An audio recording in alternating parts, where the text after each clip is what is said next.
नमस्कार दोस्तों, स्वागत है आपका अपने यूट्यूब चैनल सनराइज क्लासेस में। और आज हम लोग पढ़ेंगे पॉलिटी, यानी आज पॉलिटी की पहली क्लास है। देखो दोस्तों, जो हमारी ऑफलाइन क्लास में बच्चे जो पढ़ते हैं उसमें हम लोग जो हम क्लास लेते हैं वो मैथ की लेते हैं, और पॉलिटी जो भी शेड्यूल से जिस शेड्यूल से क्लासें चल रही हैं ठीक उसी शेड्यूल से अब क्लासें यूट्यूब पे चलेंगी और ऑफलाइन पे तो चलेंगी ही। समझ में आई बात कि नहीं है?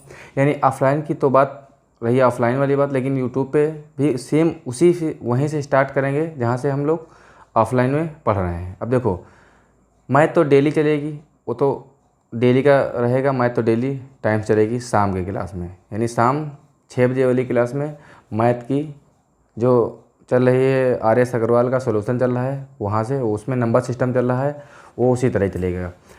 और जो ऑफलाइन में चलता था यानी मंडे ट्यूसडे जो चलता था वो हिस्ट्री चलती थी, ठीक है। फिर ट्यूसडे वेडनेसडे और थर्सडे चलती थी वो साइंस चलती थी।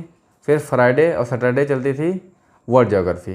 तो इसमें थोड़ा सा हम परिवर्तन कर रहे हैं। जानते हो कौन सा परिवर्तन कर रहे हैं? परिवर्तन हम ये कर रहे हैं कि सप्ताह के जो दिन होंगे, सप्ताह में आधे दिन चलेगा, यानी 3 दिन चलेगी तुम्हारी हिस्ट्री और 3 दिन चलेगी पॉलिटी।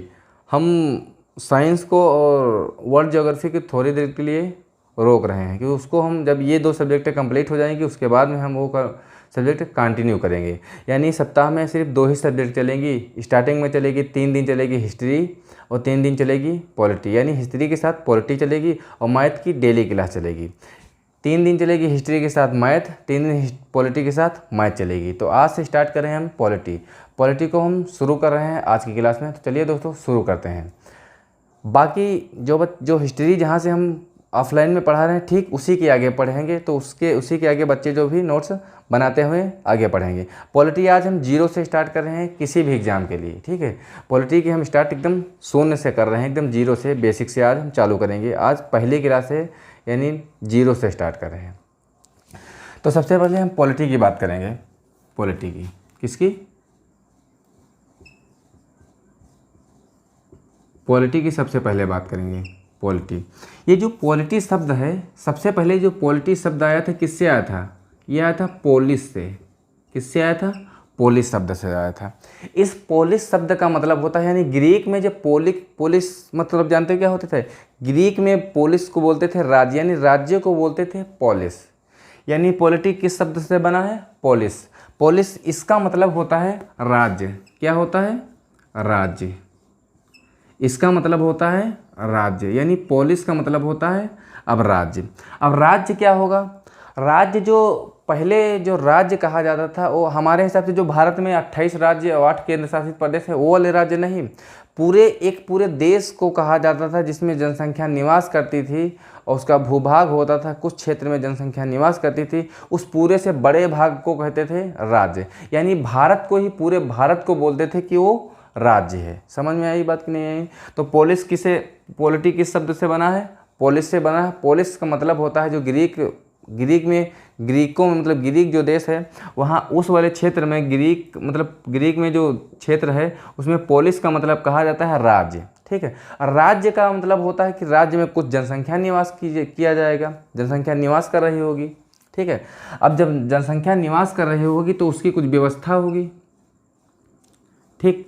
अब जो जनसंख्या जो निवास कर रही होगी किसी राज्य में, तो उसको जो जनसंख्या निवास कर रही होगी उस जनसंख्या के लिए कुछ व्यवस्थाएं की जाएंगी। कौन सी व्यवस्थाएं की जाएंगी? कुछ व्यवस्थाएं की जाएंगी। उसी व्यवस्थाओं में उसके कानून और नियम बताए जाएंगे कि वो जनसंख्या को किस तरह से निवास करना है, उसको किस दायरे में रहना है, क्या क्या काम करना है, ये सब बातें उसमें बताई गई थी, ठीक है। तो पोलिस का मतलब होता है राज्य। राज्य में जो जनसंख्या निवास करेगी तो उसके लिए व्यवस्था करना पड़ेगा, और व्यवस्था का मतलब होता है कि नियम। क्या होता है? नियम। व्यवस्था शब्द से निकला है नियम। नियम का मतलब होता है किसी भी भूभाग यानी जनसंख्या या किसी राज्य को चलाने के जो नियम होते हैं। यानी इसी जो राज्य की व्यवस्था से जो शब्द निकल के आया था वो आया था संविधान। कौन था? आया था संविधान। संविधान का मतलब होता है, ये 2 शब्दों से बना है। एक होता है सम प्लस विधान, विधान। सम का मतलब होता है समान, विधान का मतलब होता है कानून या नियम, यानी सभी के लिए समान नियम, यानी जो भी जनसंख्या उस राज्य में निवास करेगी उसके लिए समान नियम होंगे, समान कानून होंगे, समान तरीके होंगे, यानी जिस भी तरीके से वो जनसंख्या निवास करेगी सबके लिए समान नियम होंगे, ना किसी एक व्यक्ति के लिए होंगे। ठीक, उसी को बोलते हैं समान संविधान। संविधान का मतलब होता है किसी भी देश को चलाने के नियम कानून। इतनी बात समझ में है कि नहीं? यानी किसी कंविधान का मतलब होता है समान नियम या कानून। किसी भी देश को चलाने के लिए जो कानून और नियम की बात की जाती है उसमें वो सब सारी टर्म्स कंडीशन लिखी रहती हैं कि उस वहाँ की जनसंख्या को कौन कौन से नियम मानने होंगे, कौन कौन से कर्तव्य को मानने होंगे, वो हो जाती है संविधान की बात। ठीक है। जो राज्य का मतलब होता है उस जो पोलिस से बना है, पोलिस का मतलब होता है राज्य, और राज्य की व्यवस्था ही राज्य व्यवस्था कहलाती है, जो उसके अंदर जो नियम होते हैं, नियम कानून का मतलब क्या होता है कि संविधान नियम कानून, यानी किसी भी राज्य को चलाने के लिए बात बताई गई, एक किताब लिखी गई जिसका नाम है संविधान। संविधान का मतलब होता है समान विधान यानी समान नियम। ठीक, ये तो संविधान वाली बात हो गई। ये तो हम बात इसकी बता रहे हैं पृष्ठभूमि किस तरीके से संविधान की बात आएगी। ठीक, इस प्रकार। अब सुनो, अब राज्य की बात। राज्य पहले जो कहा जाता था, पूरे से बड़े से देश को राज्य कहा जाता है। यानी हमारे भारत में वर्तमान समय में 28 राज्य और 8 केंद्र शासित प्रदेश हैं। हम इन 8 राज्यों की बात नहीं कर रहे हैं, अभी भी इससे थोड़ा ऊपर की बात कर रहे हैं, यानी हम लोग पृष्ठभूमि बता रहे हैं, पृष्ठभूमि किस प्रकार से संविधान की बात आई। ठीक है, अभी 8 राज्यों वाली बात दिमाग में नहीं आएगी कि 28 राज्य और 8 केंद्र शासित प्रदेश हैं। अभी राज्य का मतलब होता है पूरा भूभाग जिसमें भारत निवास करता है, यानी भारत, पूरा भारत को बोलेंगे राज्य है। ठीक है, राज्य के बाद एक हुआ था वीडियो,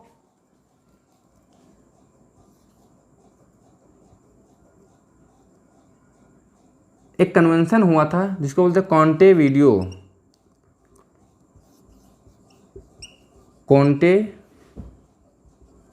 वीडियो कन्वेंशन 1933 में।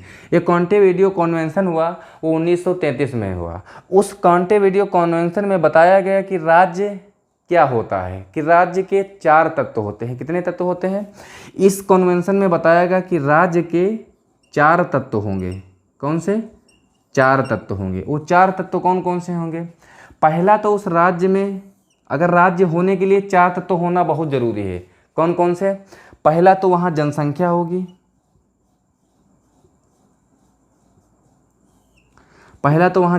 होगी, दूसरा तत्व बताया कि वहाँ भूभाग होगा, तीसरा तत्व बताया कि वहाँ संप्रभुता होगी, चौथा तत्व बताया कि वहाँ सरकार होगी। पॉलिटी शब्द पोलिस से बना है। पोलिस का मतलब होता है राज्य। राज्य की बात आएगा, राज्य का मतलब कहा गया तो उस बड़े से भूभाग में जहाँ पे जनसंख्या निवास करेगी। अगर जनसंख्या निवास करेगी तो वहाँ भी कुछ व्यवस्थाएं करनी पड़ेगी। इसका मतलब नियम बनाना पड़ेगा। उसी नियम कानून ही जो नियम कानून होता है उसको बोलते हैं राज्य व्यवस्था। यानी राज्य की व्यवस्था बनाने में जो नियम लगेगा उसको संविधान की बात करेंगे, वो भी आगे बात करेंगे। पहले समझते हैं कि राज्य होता क्या है। राज्य के 4 अंग है। ये किसने बताया था? कॉन्टे वीडियो कन्वेंशन में बताया गया, जो 1933 में हुआ था। 1933 में हुआ था, उसमें ये बात कही गई थी कि राज्य के 4 तत्व होते हैं। पहला जनसंख्या, कि राज्य होने के लिए 4 चीज़ें बहुत ज़रूरी होती हैं, कि जनसंख्या होना चाहिए, उसके लिए भूभाग होना चाहिए, उसके लिए संप्रभुता होनी चाहिए, फिर सरकार होनी चाहिए। जनसंख्या का मतलब कोई भी राज्य तब कहलाएगा जब उसके अंदर जनसंख्या निवास करेगी। ठीक है। दूसरी बात है, जब जनसंख्या हो जाएगी उसके लिए भूभाग, यानी कोई भी मान लिया जाए ये भारत ही था। भारत के अंदर जनसंख्या हो गई। अब भारत का कुछ क्षेत्र बता दिया जाएगा कि ये यहाँ से यहाँ तक के सिर्फ भारत है, यानी उसका भी भूभाग हो जाएगा। ठीक है। संप्रभुता का मतलब होता है कि स्वयं का निर्णय लेने की शक्ति संप्रभुता कहलाती है। क्या कहलाती है? स्वयं की निर्णय लेने की शक्ति संप्रभुता कहलाती है, वो हो जाएगी संप्रभुता। सरकार का मतलब होता है इसी राज्य को चलाने के लिए सरकार होगी, यानी उसका मालिक होगा जो राजा कहलाएगा, या राजा हो या जो भी, जैसे वर्तमान समय में प्रधानमंत्री है, राष्ट्रपति है, इस प्रकार के शासन करने वाला कोई सरकार होगी तो वो क्या कहलाएगी? राज्य कहलाएगा। ठीक है, राज्य कहलाएगा। यानी क्या क्या जरूरी है? 4 जनसंख्या जरूरी है, भूभाग जरूरी है, संप्रभुता का मतलब होता है कि स्वयं निर्णय लेने की क्षमता। ठीक है, स्वयं निर्णय लेना, स्वयं पर डिपेंड करना, यानी स्वयं निर्णय लेने की क्षमता संप्रभुता कहलाती है। फिर सरकार होगी। 1947 से पहले जो भारत था वो संप्रभु देश था? नहीं था, क्योंकि वह अंग्रेजों पे डिपेंड था। वो अपने स्वयं का निर्णय नहीं ले सकता था। ठीक, किस पे निर्णय लेता था? वो तो अंग्रेजों के गुलाम था, इसलिए स्वयं निर्णय नहीं लेता था, यानी संप्रभु वो नहीं था। समझ में आई बात कि नहीं? ये तो बात हो गई इसकी। ठीक, पॉलिटी किस शब्द से बना है? पोलिस शब्द से बना है। पोलिस का मतलब होता है ग्रीक भाषा में उसको बोलते हैं राज्य, यानी राज्य। ठीक है, क्वेश्चन पूछा जाएगा कि राज्य के कितने तत्व हैं, कितने अंग हैं, तो कितने बताओगे? 4। यही जनसंख्या, भूभाग, संप्रभुता, सरकार। क्वेश्चन पूछा जाएगा राज्य के इनमें से कौन सा तत्व नहीं है, किसी की कोई 3 तत्व दे देगा, 1 तत्व नहीं देगा। तो क्वेश्चन इस प्रकार से क्लियर हो जाएगा। समझ में आई बात कि नहीं है?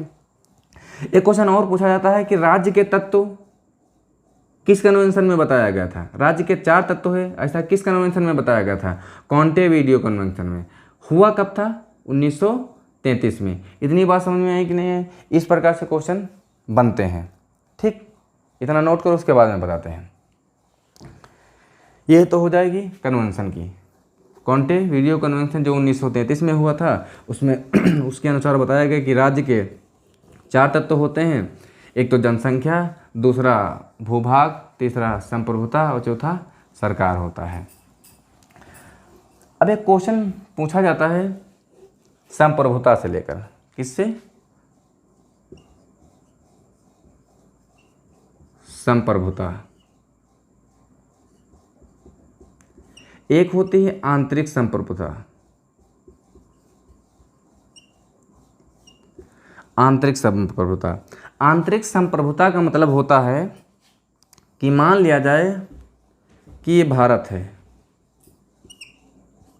ठीक है, आंतरिक संप्रभुता का मतलब होता है कि निर्णय लेने की क्षमता, निर्णय लेने की शक्ति ही संप्रभुता कहलाती है।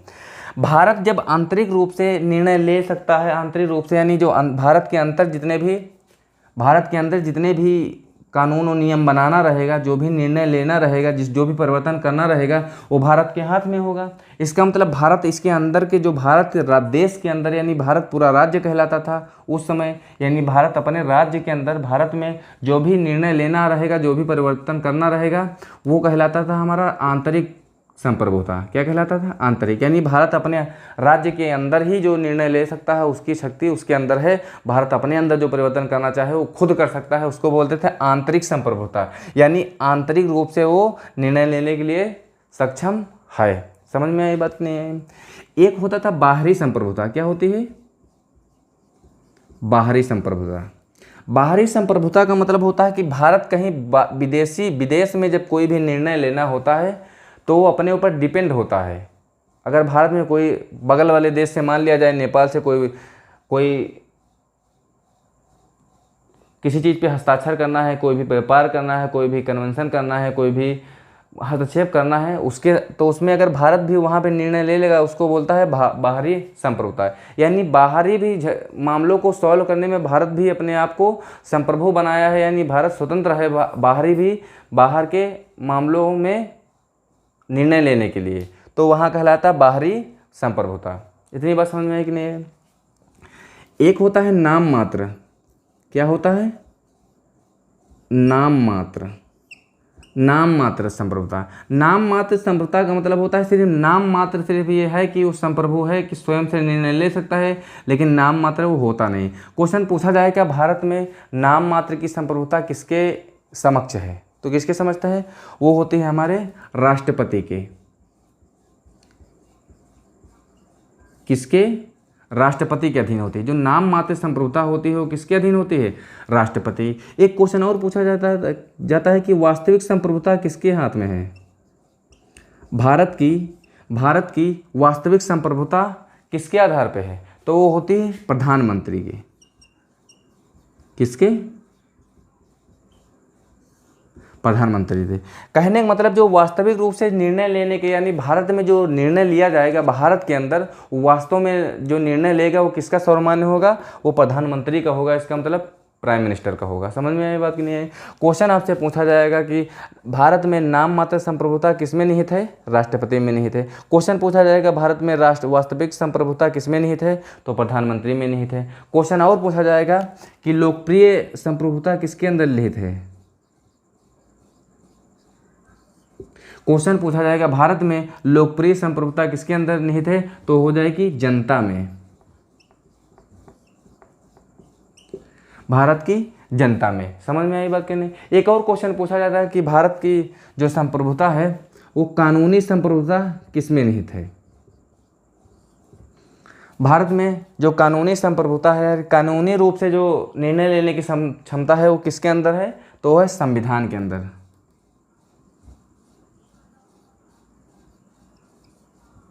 किसके अंदर है? संविधान के अंदर। तो इस संप्रभुता शब्द से इस तरीके से क्वेश्चन बना जाता है। यानी आंतरिक रूप से अगर भारत निर्णय लेने में सक्षम है तो कौन सी होगी? आंतरिक संप्रभुता हो जाएगी। भारत के बाहर भी अगर कोई भी निर्णय होता है, डिसीजन होता है, उसमें भारत सरकार अगर खुद निर्णय लेने में सक्षम है तो क्या कहलाती है? बाहरी संप्रभुता।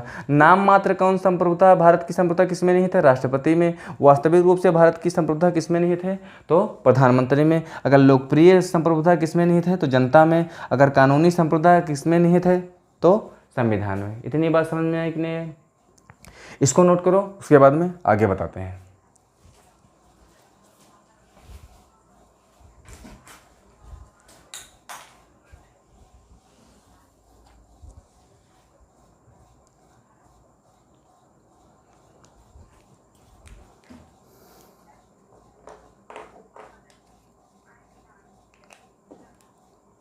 यानी संप्रभुता से सिर्फ तुमसे इतने ही क्वेश्चन पूछे जाएंगे, इससे बाहर संप्रभुता से क्वेश्चन नहीं पूछा जाएगा।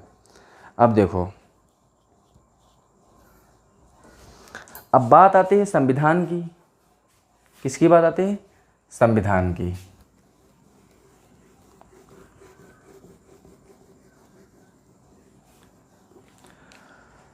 अब बात आती है संविधान की। देखो,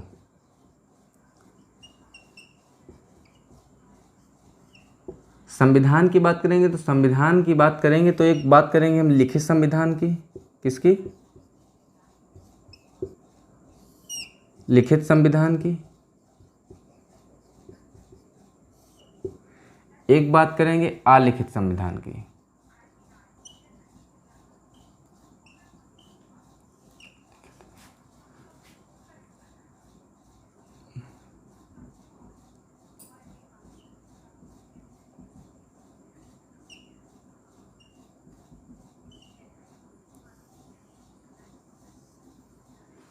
एक अलिखित संविधान की, एक लिखित संविधान की,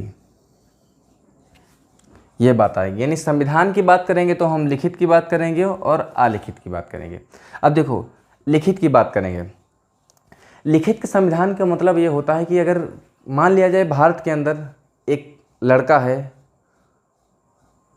वो बाइक ले आया और जहाँ मन कर रहा है वहाँ वो स्पीड से चला रहा है। जितनी स्पीड मन कर रहा है उतनी स्पीड से वो बाइक चला रहा है। जिस तरफ जा रहा है उस तरफ जा रहा है, जो समझ में आया उस तरह चला रहा है। ना हेलमेट लगाया है, ना कुछ लगाया है।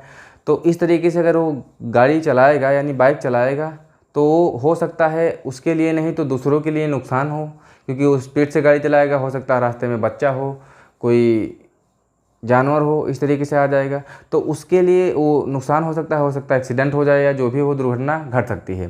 तो इस प्रकार से जो अपनी मनमानी से जो काम किए जाएंगे उसमें तो मतलब पूरा राज्य चल नहीं पाएगा। तो राज्य को चलाने के लिए एक संविधान बनाया गया, एक पुस्तक बनाई गई, उसके अंदर कुछ उस राज्य को चलाने के लिए कानून और नियम की बातें की गई। ठीक, तो कहीं कहीं किसी राज्य का मतलब किसी राज्य बोले तो उस समय देश होता था। यानी किसी देश के जो लिखित संविधान होते थे और कहीं कहीं के अलिखित संविधान होते थे। ठीक है। तो उस प्रकार में जो लिखित संविधान होते थे उसमें जो उस किताब में होते थे, यानी किसी देश को चलाने के लिए जो पुस्तक बनाई गई थी उसका नाम है संविधान। उस संविधान में उस देश को चलाने के लिए कुछ कानून और नियम लिखे गए थे, उसको लिखित रूप में लिखा गया था। कुछ देशों में लिखा गया जिसे लिखित संविधान कहते हैं, कुछ देशों में लिखा नहीं गया, ऐसे ही चलते आ रहे हैं। उसको लिखित में तो लिखा गया, वो तो लिखित बात होगी। अलिखित कौन सा होता है? अलिखित का मतलब होता है जो पीढ़ी दर पीढ़ी चलते आ रहे हैं, उसी को फॉलो कर रहे हैं, उसको बोलते हैं अलिखित संविधान। जैसे मान लिया जाए कहीं किसी देश में या किसी राज्य में धोती कुर्ता का चलन है कि बच्चा जब भी जन्म लेगा उसके बाद थोड़ा बड़ा होगा तो धोती कुर्ता पहनना चालू कर देगा। उसके पिताजी भी वही काम किए होंगे, उसके दादाजी वही काम किए होंगे, तो उसके पिताजी किए हैं, पिताजी जो काम किए हैं वही अपना करेगा, मतलब खुद करेगा बच्चा। तो वहाँ का जो प्रथा है, जो संस्कृति है, संस्कृति को फॉलो कर रहे हैं वो बच्चे।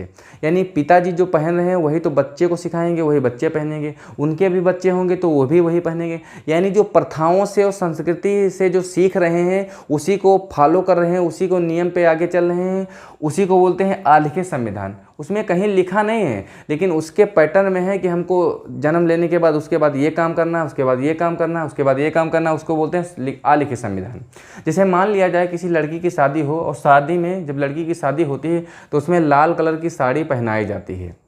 जो भी लाल कलर की साड़ी या पीली कलर का साड़ी जो भी पहनाया जाता हो, तो उसमें ये पैटर्न है कि उसमें लिखित तो कहीं नहीं लिखा है कि लाल कलर की साड़ी ही पहनाई जाएगी, यानी पीली रंग की ही साड़ी पहनाई जाएगी, ऐसा कुछ नहीं है। लेकिन उनकी प्रथाओं में ये चीज़ है कि जब भी कहीं भी शादी होती है तो लाल रंग की साड़ी पहनाई जाती है या पीले रंग की साड़ी पहनाई जाती है। तो इस प्रकार की वो जब भी किसी दूसरी लड़की की शादी होगी उसमें सेम वही कपड़े पहने जाएंगे। यानी जो भी रीति रिवाज उस एक शादी में होगा सेम वही रीति रिवाज दूसरी शादी में होगा। वो लिखित नहीं है लेकिन वो फॉलो हो रहे हैं, उसका मतलब अलिखित संविधान है। यानी बहुत सी जगह में है जो कानून लिखा नहीं है लेकिन वो पीढ़ी दर पीढ़ी उसी तरह फॉलो होते आ रहे हैं। इतनी बात समझ में आई कि नहीं? इस प्रकार से उसको बोलते हैं अलिखित संविधान। अलिखित संविधान का मतलब होता है संस्कृति से या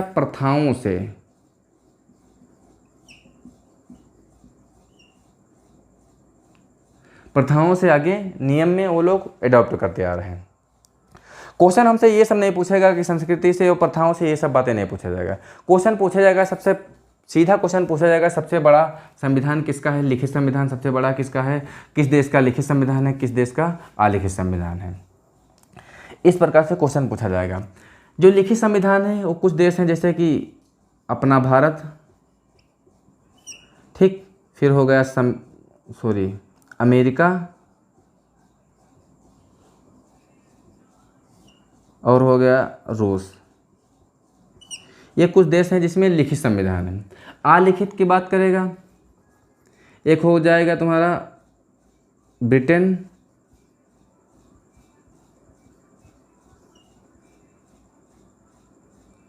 कनाडा,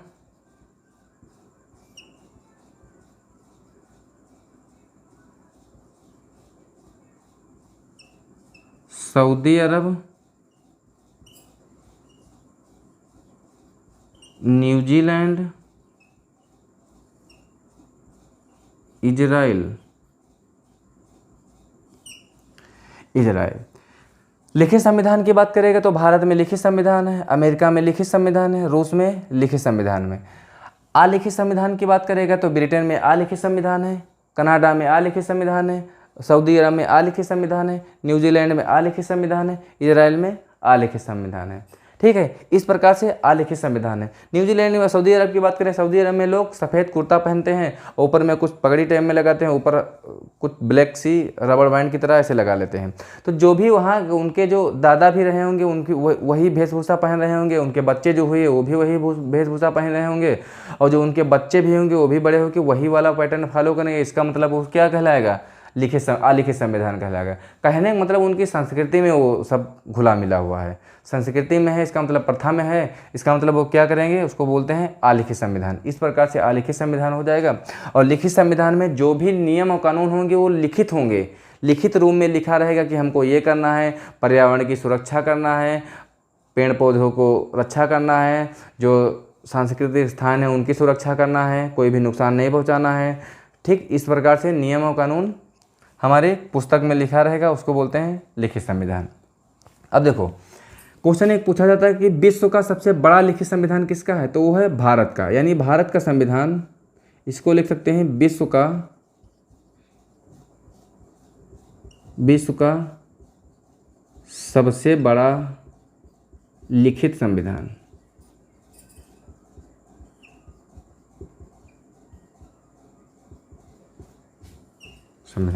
इतना लिखो, उसके बाद में आगे करवाते हैं।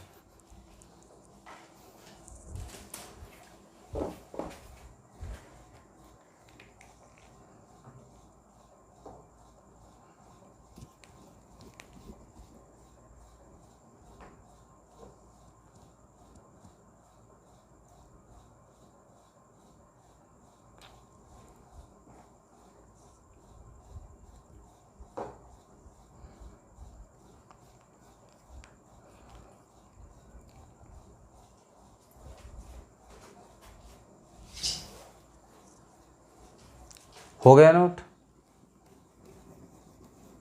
ये तो हो गई हमारी लिखित और अलिखित की बात करेंगे।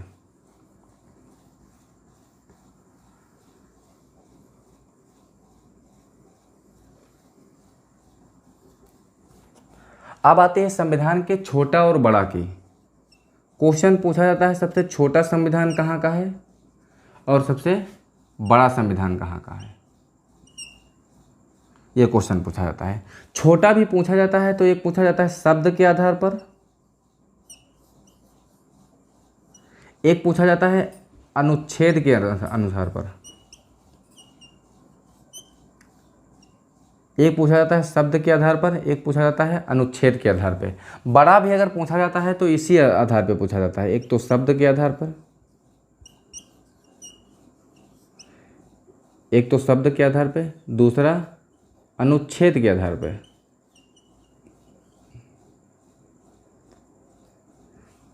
इस प्रकार से क्वेश्चन पूछा जाता है। संविधान लिखित संविधान, अलिखित संविधान क्वेश्चन पूछा गया। सबसे बड़ा लिखित संविधान भारत का संविधान। अलिखित संविधान कितने हैं, लिखित संविधान किस किस देश के, इस तरह क्वेश्चन पूछा जाता है। क्वेश्चन पूछा जाएगा इनमें से किस देश का लिखित संविधान है, उसमें 3 अलिखित दे देगा, 1 लिखित दे देगा। क्वेश्चन पूछा जाएगा इनमें से किसका लिखित संविधान नहीं है, ठीक, यही 3 दे देगा, भारत, अमेरिका, रूस, फिर एक उसी में दे देगा कनाडा देगा या न्यूजीलैंड दे देगा या सऊदी अरब देगा या इजराइल देगा। इस प्रकार से क्वेश्चन बनाता है। तो क्वेश्चन किसी भी तरीके से पता है, तुमको पता होना चाहिए किस किस देश में लिखित संविधान है, किस देश में अलिखित संविधान है। इतनी बात समझ में आई कि नहीं आई?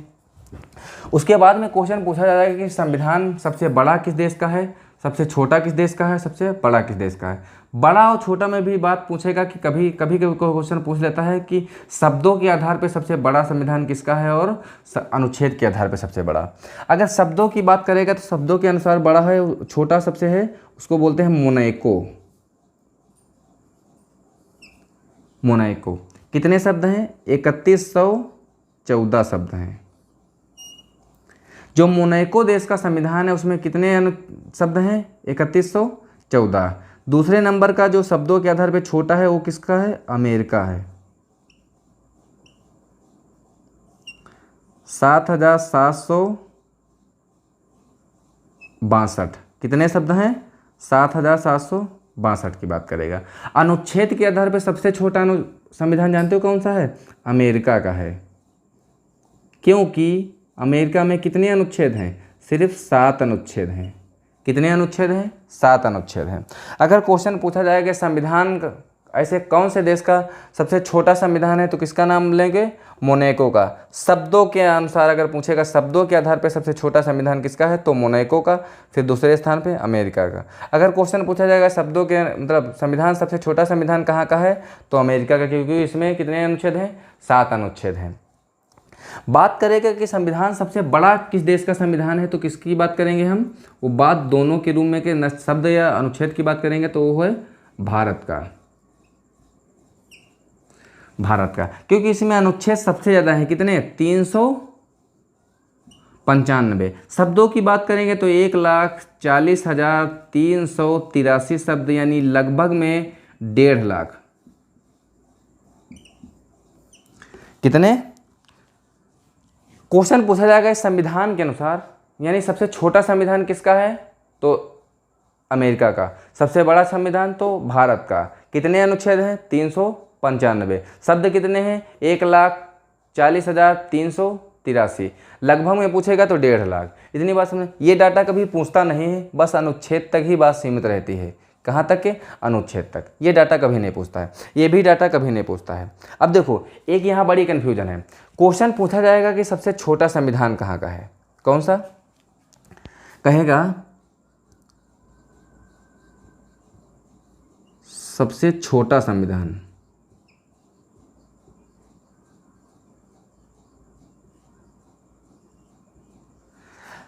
कहेगा विश्व का सबसे छोटा संविधान कहाँ का है? अगर ऑप्शन में दे दे अमेरिका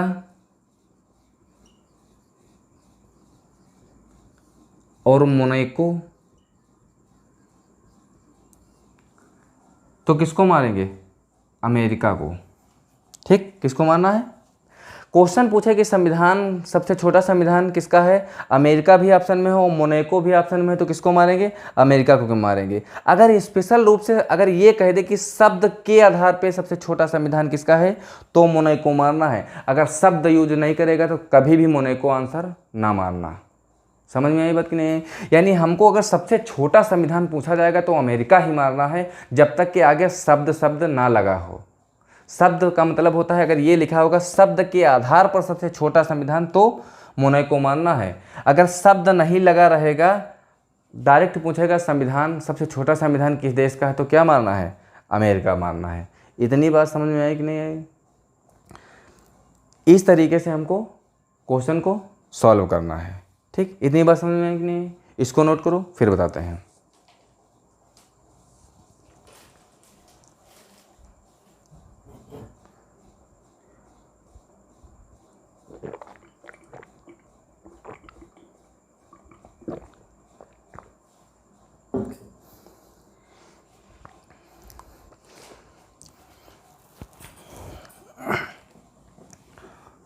हो गया नोट? अब देखो, ये तो हो गई लिखित संविधान की बात हो गई, अलिखित संविधान की बात हो गई। छोटा की हो गई, बड़ा का हो गई। यानी बड़े की बात करेगा तो हम भारत ही मानना है, छोटे की बात करेगा अमेरिका मानना है, शब्द के अनुसार कहेगा तो कोई बात नहीं, मोनाको मार देना है। 3114 शब्द हैं। बात समझ में आई कि नहीं? अब लिखित संविधान हो गया, अलिखित संविधान हो गया, बड़ा संविधान हो गया, छोटा संविधान हो गया। अब बात आता है कि नया और पुराना की। क्वेश्चन पूछा जाएगा कि सबसे पुराना संविधान किसका है, किस देश का सबसे पुराना संविधान है और किस देश का सबसे नया संविधान है। अगर पुराने संविधान की बात करेगा तो क्या आंसर देंगे, और नए संविधान की बात करेगा तो क्या आंसर देंगे। अगर आपसे क्वेश्चन पूछ लेगा कि संविधान सबसे पुराना संविधान कहाँ का बना था, तो कहाँ का बना था? अमेरिका का। कब बना था? 1789 में। कब बना था? 1789 में। अगर क्वेश्चन पूछा जाएगा सबसे पुराना संविधान कहाँ का है, तो आंसर क्या मानना है? अमेरिका मानना है। अगर आपसे क्वेश्चन पूछा जाएगा सबसे छोटा संविधान कहाँ का है, तो अमेरिका का मानना है, क्योंकि उसमें 7 अनुच्छेद हैं और 7,762 शब्द हैं। ठीक है। अगर पूछा जाएगा संविधान सबसे नया संविधान कहाँ का है, तो कहाँ का है? क्यूबा का। कहाँ का? क्यूबा का। कब बना था? 2019 में। अभी बहुत जल्द ही जो संविधान बनाने वाला देश बना है, कौन सा बना है? क्यूबा। यानी सबसे नया देश ऐसा कौन सा देश है जिसमें सबसे नया संविधान बना है, तो कौन सा है? क्यूबा है। सबसे पुराना संविधान कहाँ का है? अमेरिका है। 1789 की बात करेगा। सबसे छोटा संविधान कहाँ का है, तो भी बताएगा अमेरिका। शब्द के अनुसार सबसे छोटा संविधान कहाँ का बताएगा, तो क्यूबा आंसर होगा, सॉरी मोनाको आंसर होगा। शब्द के अनुसार मोनाको ऐसे कहेगा छोटा, अमेरिका पुराना की बात करेगा, अमेरिका बड़ा की बात करेगा, भारत। सबसे लिखित सबसे बड़ा संविधान भारत का है। भारत हो गया, अमेरिका हो गया, रूस हो गया, इस तरीके से जो देश हैं वहाँ पे लिखित संविधान है। और सबसे बड़ा लिखित संविधान कहाँ का है? वो भारत का है। इतनी बात समझ में आई कि नहीं? पॉलिटी की क्लास आज की यहीं तक रहेगी। आगे की क्लास हम लोग करेंगे कल की क्लास में। जो लोग चैनल पे नए हैं तो चैनल को सब्सक्राइब कर लें और बेल वाला आइकन ज़रूर क्लिक करें ताकि नई वीडियो का नोटिफिकेशन आप तक जल्द ही पहुंच जाएगा। और हाँ, वीडियो का लिंक शेयर कर दीजिएगा। और नोट्स कैसे बनाना है, जिस तरीके से हमने बताया था कि पॉलिटी शब्द पोलिस से बना है, जिसका अर्थ होता है कि राज्य। राज्य का मतलब होता है राज्य में जो जनसंख्या रहेगी उसका निवास भी करेगी। जो जनसंख्या निवास करेगी तो उसका फिर कानून बनाना पड़ेगा, नियम बनाना पड़ेगा, यानी राज्य की व्यवस्था बनानी पड़ेगी, यानी हो जाएगा राज्य व्यवस्था। जो ये जो वीडियो कन्वेंशन हुए थे, मोंटे वीडियो कन्वेंशन हुआ था, एक हुआ था वीडी कन्वेंशन, ये मोंटे वीडियो कन्वेंशन जो भी बताए थे हुआ था, ये 1933 में हुआ था। इसके आधार पे बताया था राज्य के 4 तत्व होते हैं। एक तो जनसंख्या होगी, एक भूभाग होगा, एक संप्रभुता होगी, एक सरकार होगी, तभी वो राज्य कहलाएगा, अन्यथा वो राज्य नहीं होगा। भारत बताओ 2047 से पहले संप्रभु राज्य था? नहीं था, क्योंकि वो सबसे संप्रभु का मतलब होता है स्वयं निर्णय लेने की शक्ति। जब भारत आज़ाद नहीं हुआ था 1947 से पहले, वो स्वयं निर्णय ले सकता था? नहीं ले सकता था, क्योंकि भारत तब था अंग्रेज़ों का गुलाम। समझ में आई बात कि नहीं है? तो आगे की क्लास हम लोग करेंगे कल की क्लास में, कंटिन्यू आगे। अब कल की क्लास में हम लोग पढ़ेंगे संविधान कैसे आया, मतलब संविधान की आवश्यकता क्यों हुई, संविधान सभा का गठन होगा, संविधान सभा में क्या क्या चीज़ें होंगी, हम कल की क्लास में डिस्कस करेंगे। आज की क्लास आज तक यहाँ तक के। थैंक यू दोस्तों।